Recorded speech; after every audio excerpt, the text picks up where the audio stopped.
I stay busy. It seems that way. Traffic alone, Exactly. from what I heard. Yes, traffic alone, not trafficking, but traffic. Oh God, yeah. No, but after graduating from Two Wings, Elena asked me to be a part of the board. So now I'm a board member. I'm the voice of the survivor. And it's great. We're constantly growing, staying busy.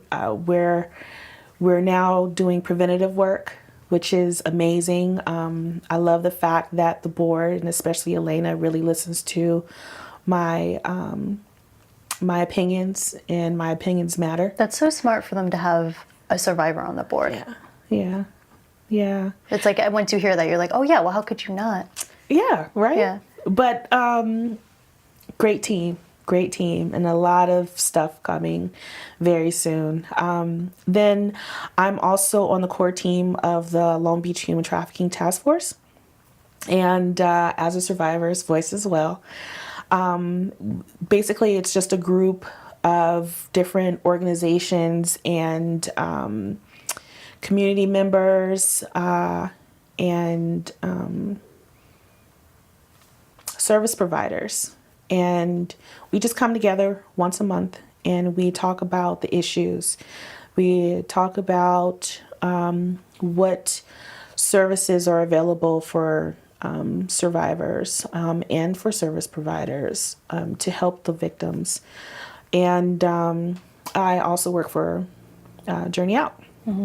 Journey Out is a organization. We used to be the Mary Magdalene Project, but we changed our name about 4 years ago because we used to have a house. Now we're just doing case management. We have a prostitution diversion program that is recognized by the LA attorney's office. And basically what I do as a crisis response case manager, I work in the evenings. When there is a sting operation, I'm usually in the police station, and when they are bringing in the arrested women or even men or transgender, we talk to them about our program. And we let them know about our prostitution diversion program. They complete anywhere from 8 to 18 classes, do a HIV education and HIV testing, and they take it to court. And as long as they stay out of trouble for a year, their case gets dismissed. Then, if they're going through your program at the same time. Then once that's completed and they have, exited the life successfully, we'll hook them up with CAST, and they have a great legal team. CAST? It's the Coalition to Abolish Slavery and Trafficking. They're a huge national organization. They have an amazing legal team that helps out with our clients. Those that are immigrants that need help getting U visas, T visas, and also for criminal cases as well, expungements, vacatures, that kind of thing. And then we also do crisis response. The police might have a victim and they need to take care of those social service needs, so they can take care of the investigation on the case. They call me directly now, and they'll say, look, I have someone, she's, these are her specs. She needs housing. We'll either house them in a hotel, we'll find a shelter to put them in, or we'll send them back home if they're not from this area.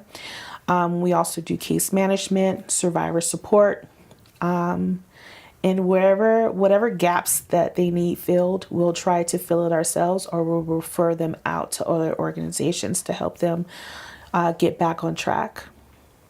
So yeah, our ED, she's a retired vice sergeant, Dr. Stephanie Powell. You mentioned her before we started. Yeah, and it's great to work with her because to know that someone went from arresting the girls that were on the track to now helping them, it's amazing. And I keep saying girls, but trafficking has no no discriminations as far as race or sex. Men, women, transgender women especially, they're all caught up in it as well. And we serviced all populations. Were you, was that you that had mentioned that now law enforcement agencies are no longer using the term child prostitutes? Yes, there's no such thing as child prostitutes. Anyone under the age of 18 is not, they cannot consent to sex. So if you can't consent to sex and, having sex for money, you're not a prostitute. So they've been doing a lot of trainings. Law enforcement have become trauma informed.